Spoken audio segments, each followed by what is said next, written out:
Bismillahirrahmanirrahim. Alhamdulillahirabbil alamin. Wa bihi nasta'in wa ala alihi wa sahbihi ajma'in.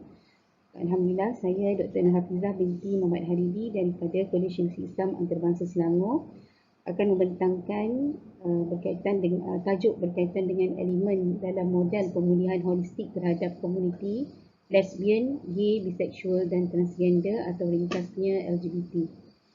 Jadi untuk makluman, penyelidikan atau penerbitan ini ataupun artikel ini adalah salah satu daripada hasil penyelidikan saya berkaitan dengan model pemulihan holistik terhadap komuniti LGBT di Malaysia, iaitu melalui Grant SRCS. Jadi jika kita lihat dari segi pengenalan, LGBT ini dianggap sebagai satu cara hidup yang bertentangan dengan fitrah. Allah SWT menciptakan fitrah manusia, lelaki merupakan pasangannya kepada perempuan, begitu juga sebaliknya. Jadi mereka yang melanggar fitrah ini dianggap tidak menerima ciptaan Allah SWT dan menyeleweng daripada kejadian asal. Isu kecelaruan seksual dan jantina yang merujuk kepada komuniti LGBT bukan merupakan isu baru kerana telah berlaku ketika zaman Nabi Lut AS. Sebagaimana firman Allah SWT dalam surah Asy-Syu'ara yang kemudiannya dibinasakan dalam surah Hud ayat 82 hingga 83. Golongan LGBT di Malaysia pada peringkat awal kewujudannya bermula dengan pondan dan maknyah sekitar tahun 1980-an. Kemudian istilahnya digunakan pada tahun 90-an. Malaysia menggelarkan lelaki gay sebagai pondan. Thailand pula menggelarkan remaja gay dan lesbian sebagai tomdi, manakala lelaki homoseksual sebagai toy. Isu LGBT pernah menjadi isu utama di Dada Akbar pada tahun 2011. Bahagian penyelarasan Undang-Undang Jabatan Kemajuan Islam Malaysia atau JAKIM menjelaskan statistik jenayah di seluruh Malaysia sepanjang tahun 2011 hingga 2014 menunjukkan kesalahan lelaki menyerupai wanita merupakan kesalahan yang sering dilakukan berbanding musahabah dan liwat. Kesan daripada kegiatan ini mampu membawa kepada penyakit HIV atau AIDS dan masalah sosial yang lain. LGBT merupakan satu penyakit perlu dilarang secara perundangan bahkan dirawat kerana aktiviti mereka sama seperti zina dan pelacuran. Ini dijelaskan oleh hadis yang bermaksud tidaklah seorang wanita itu bersedap-sedapan dengan seorang wanita melainkan mereka adalah berzina, dan tidaklah seorang lelaki bersedap-sedapan dengan seorang lelaki melainkan mereka juga berzina. Kumpulan LGBT ini jika tidak ditangani secara serius akan memberikan impak dan cabaran terhadap Islam dalam aspek maqasid syariah, iaitu dalam konteks memelihara agama, akal, jiwa, keturunan dan harta. Berdasarkan perbincangan di atas, artikel ini ditulis bertujuan untuk mengenal pasti elemen dalam membentuk model pemulihan holistik terhadap komuniti LGBT. Artikel ini penting bagi menyumbang kepada usaha-usaha pemulihan LGBT oleh pihak kerajaan maupun bukan kerajaan. Kumpulan LGBT merupakan komuniti yang perlu dibantu dalam proses pemulihan. Justru, model pemulihan holistik terhadap kumpulan LGBT perlu dibangunkan untuk membantu individu yang terlibat dalam gejala songsam ini kembali hidup mengikut cara hidup Islam dan kembali kepada fitrah. Pemulihan merupakan satu bentuk perkhidmatan sosial bagi memulihkan individu yang menghadapi masalah tingkah laku negatif.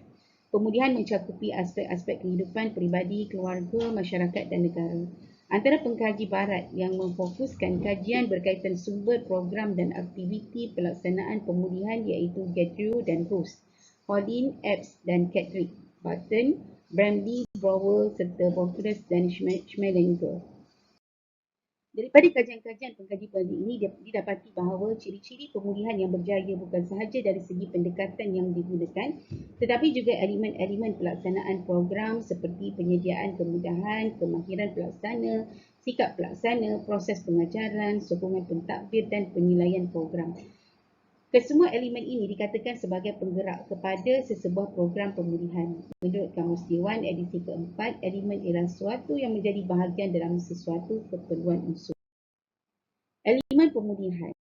Jika kita lihat dalam konteks elemen dalam membentuk model pemulihan holistik ini, iaitu yang pertama dalam konteks pendidikan kerohanian, kemudian yang kedua penguatkuasaan undang-undang, ketiga pendidikan seksualiti, keempat kaunseling, kelima rawatan dan kebajikan, manakala yang keenam kebajikan dan sokongan sosial. Secara keseluruhannya, penyelidikan ini dari segi metodnya saya menggunakan Fuzzy Delphi method. Namun dalam penulisan ini saya menggunakan kaedah iaitu metodologi kualitatif, iaitu analisis dokumen sebagai untuk mendapatkan kajian awal atau pendapatan awal berkaitan dengan elemen-elemen dalam membentuk model pemulihan holistik terhadap komuniti LGBT. Kerohanian. Jadi jika kita lihat, pendidikan rohani mendorong seseorang untuk beramal soleh. Amal yang baik adalah amal yang memenuhi dua kriteria, iaitu niat ikhlas kepada Allah Subhanahu Wa Taala dan selaras dengan tuntutan syarak. Dengan adanya pendidikan rohani yang mantap di dalam diri seseorang, maka ia dapat memperkuat jiwa manusia dalam menghadapi pelbagai bentuk ujian dan rintangan. Seseorang itu akan dapat menghadapi sesuatu ujian dengan tenang dan sabar. Hal ini tidak dapat diperoleh melainkan dengan melalui proses pendidikan rohani yang berkesan. Menurut Al-Ghazali, akhlak dan budi pekerti pada hakikatnya menjelaskan tentang keadaan dalam jiwa. Akhlak yang lurus pula merupakan manifestasi dari jiwa rohani yang sihat. Kelemahan dari sudut akhlak merupakan kesan dari penyakit hati. Menurut Al-Ghazali, setiap manusia mempunyai penyakit hati. Oleh kerana itu, Al-Ghazali menggesa rawatan untuk mengubat masalah hati ini mesti disegerakan kerana jika ditangguhkan, penyakit atau masalah yang ada akan bertambah dan menjadi bertindih atau berlapis-lapis. Al-Ghazali memberi panduan pembentukan akhlak yang baik memerlukan daya kawal yang tinggi kepada 4 aspek yang sangat mempengaruhi akhlak, iaitu kekuatan ilmu, kekuatan marah, kekuatan nafsu syahwat dan kekuatan keadilan. Datuk Yusof Al-Qaradawi pula memberi pengertian pendidikan Islam adalah pendidikan manusia seutuhnya, akal dan hatinya, rohani dan jasmaninya, akhlaknya dan keterampilan.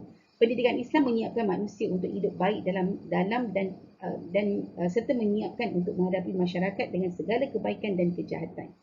Muhammad Abdul mengatakan bahawa tujuan pendidikan yang ingin dicapai mencakupi aspek kognitif dan aspek efektif. Dengan kata lain, terciptanya kepribadian yang seimbang yang tidak hanya menekankan perkembangan akal tetapi juga perkembangan spiritual. Manakala Muhammad Qutb menyatakan bahawa tujuan pendidikan rohani mengandungi pengertian arwah yang merupakan mata rantai yang mampu menghubungkan manusia dengan penciptanya.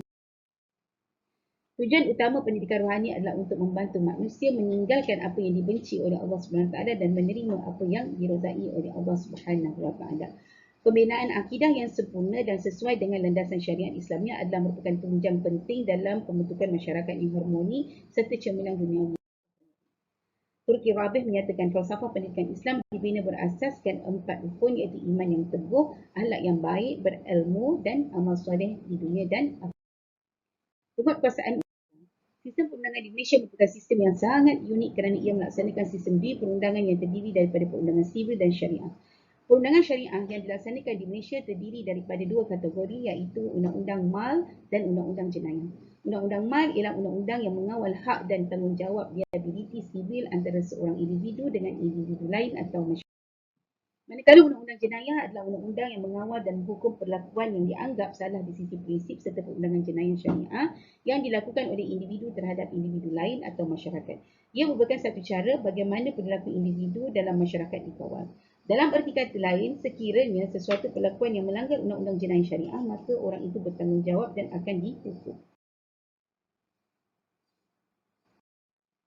Dalam usaha menangani isu LGBT ini, terdapat keperluan yang mendesak agar diwujudkan garis panduan penguatkuasaan dan pendakwaan yang standard dan mudah diikuti agar segenap langkah dan tindakan penguatkuasaan dan juga pendakwaan dilihat sebagai standard dan tidak pecah-pecah. Perlu dinyatakan bahawa telah ada akta dan enakmen tata cara jenayah syariah yang mempunyai peruntukan berkaitan menangani aduan, siasatan, tangkapan, geledah sehinggalah kepada tata cara pendakwaan dan perbicaraan. Namun, ia dalam bentuk dan bahasa undang-undang yang teknikal. Justru untuk memudahkan operasi dan pemahaman tata cara dan prosedur, satu Standard Operating Procedure atau SOP memang diperlukan bagi memperhalusi lagi langkah-langkah penguatkuasaan dan pendakwaan.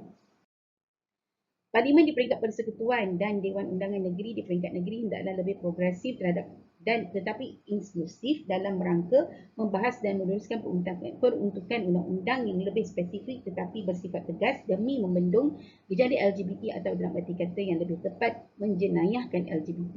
Perlu disedari dan diakui bahawa kebebasan mutlak yang tiada pedoman tanpa tanpa disulami dengan ajaran agama akan mengancam kemaslahatan umum serta berpotensi menghancurkan sistem sosial dan nilai-nilai dalam masyarakat yang didukung oleh prinsip serta nilai-nilai agama, budaya dan etika. Pendidikan seksualiti adalah perasaan atau kefahaman diri seseorang terhadap perubahan emosi dan respon fungsi biologikal, psikologikal serta sosial seksual yang bersifat multidimensi. Perasaan ini merangkumi aspek perkembangan manusia yang bersifat multidimensi dan komprehensif. Sistem pendidikan Malaysia termasuk kurikulum pendidikan seksualiti telah berkembang sepadan dengan perubahan global. Menyedari bahawa keperluan pengetahuan pendidikan seksualiti untuk golongan remaja, Kerajaan Malaysia telah merangka dan membangunkan garis panduan pendidikan seksualiti kebangsaan untuk 5 tahap umur. Pendidikan seksualiti di Malaysia bukan merupakan satu mata pelajaran khas tetapi telah diintegrasikan dengan mata pelajaran. Beberapa kajian mendapati kurikulum pendidikan seksualiti yang terancang dapat memberikan kesan yang positif dalam meningkatkan pengetahuan individu mengenai risiko penderaan seks, langkah menghindari gangguan seks serta mengelakkan diri daripada terjebak dalam kegiatan LGBT.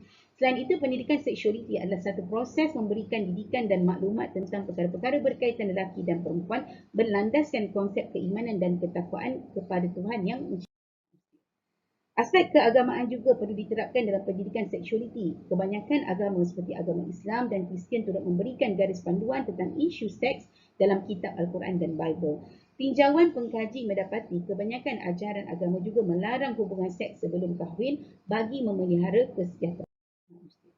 Dan kaunseling pula, kaunselor diperlukan untuk menyediakan perkhidmatan kaunseling kepada pelbagai populasi termasuklah terhadap golongan gay dan lesbian.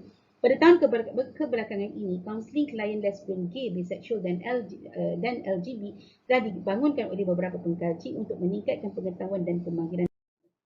Persediaan yang cukup untuk klien gay dan lesbian telah dikeluarkan oleh etika dan akreditasi profession kaunseling, Council for Accreditation of Counselling and Related Educational Programs. Walau bagaimanapun tidak dapat dipastikan sama ada kaunselor menerima latihan yang mencukupi sehingga mencapai tahap kompetensi yang tinggi untuk melihat diri mereka sebagai kaunselor yang kompeten dalam mengendalikan sesi kaunseling dengan klien gay dan lesbian. Walaupun isu-isu LGBT telah dimasukkan dalam kursus kaunseling silang budaya, persediaan ini tidak mencukupi apabila untuk berhadapan dengan klien gay dan lesbian.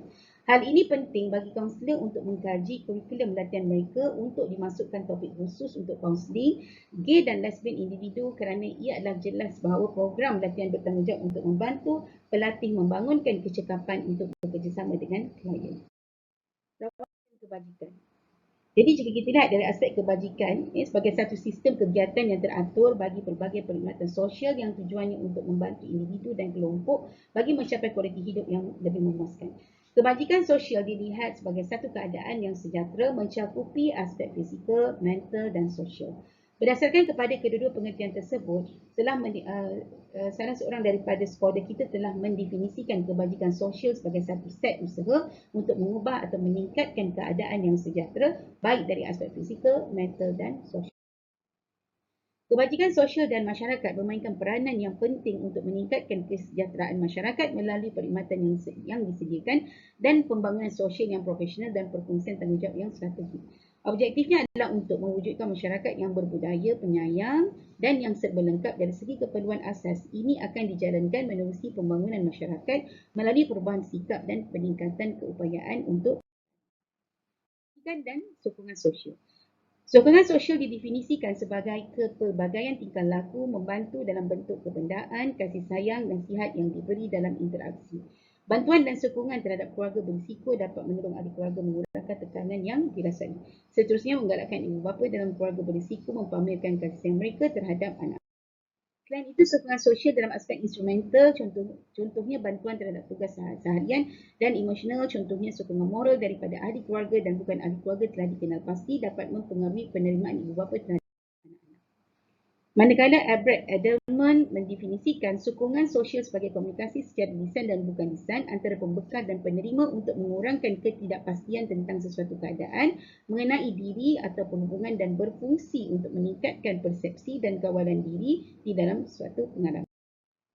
Secara ringkasnya, sokongan sosial membawa maksud bahawa seseorang itu dijaga dengan baik, mendapat bantuan daripada orang lain.